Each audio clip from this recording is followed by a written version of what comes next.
Hello everyone, I'm Greg Robinson from the board and CEO practice at Blenheim Partners.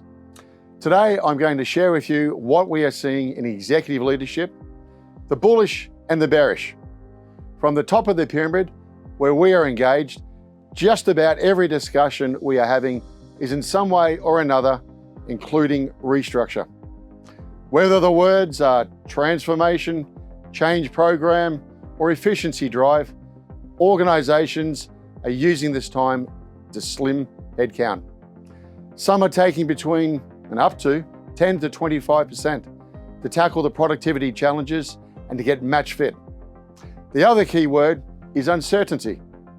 It's a killer to market and consumer confidence, where decisions go on hold, timelines extend, and conservatism dominates. But before I paint a bleak picture, not every sector is doing it tough.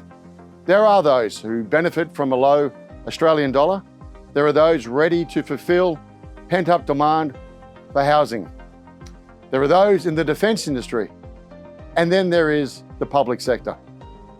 However, it is fair to say not all is well in the state of Australia.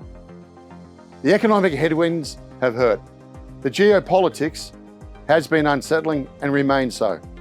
The reported unemployment numbers to me seem too low. I feel we haven't reached the bottom and there is more pain to come. So in simplistic terms, there are two camps in most sectors. Organisations in defence, defending their market position, we'll call them bearish. Others seeing valuations in their market drop, ready for acquisition, organisations on attack, we'll call them the bullish. So for the executives, those bearish, it's about cost.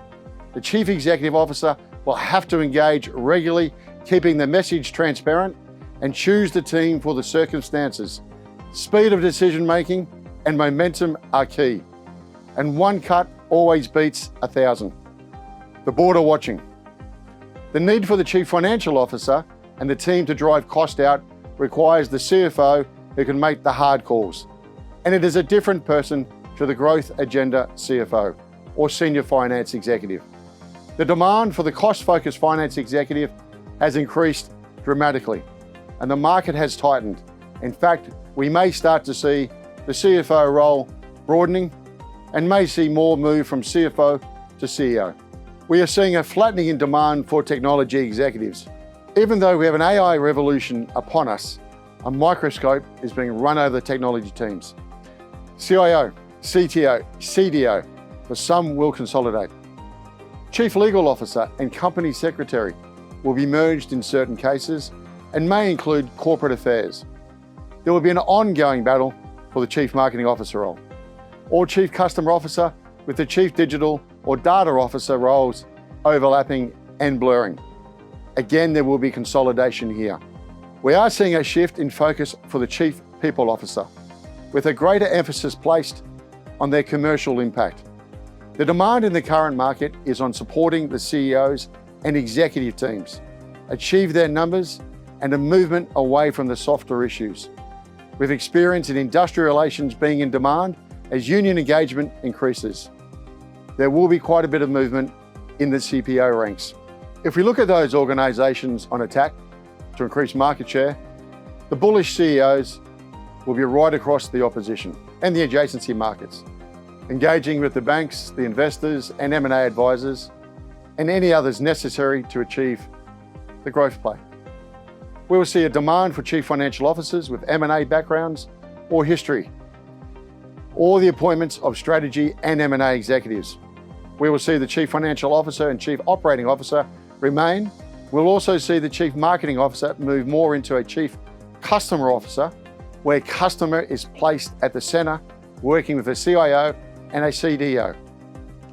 Operational heads in either the bearish or the bullish camp will not let these market conditions pass by without streamlining and bringing in better capability.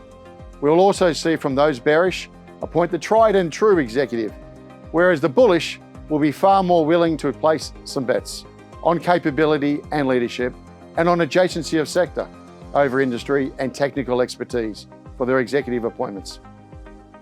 With the Northern Hemisphere softening in interest rates, there is potential for some respite.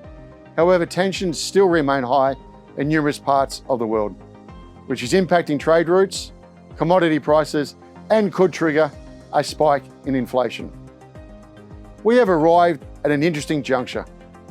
There is enormous opportunity to be had. There is significant change to be delivered. As a leader, it's an opportunity to test one's mettle, display your skill and character. As an executive, it's a time to consider where you want to play. It's a time to examine if you wish to report to a manager or to a leader. If you'd like to discuss a client requirement, please make contact to learn more about Blenheim Partners. Please visit our website where you'll find our latest insights, No Limitations podcast series, and monthly reports on board and executive movements. Thank you very much for listening.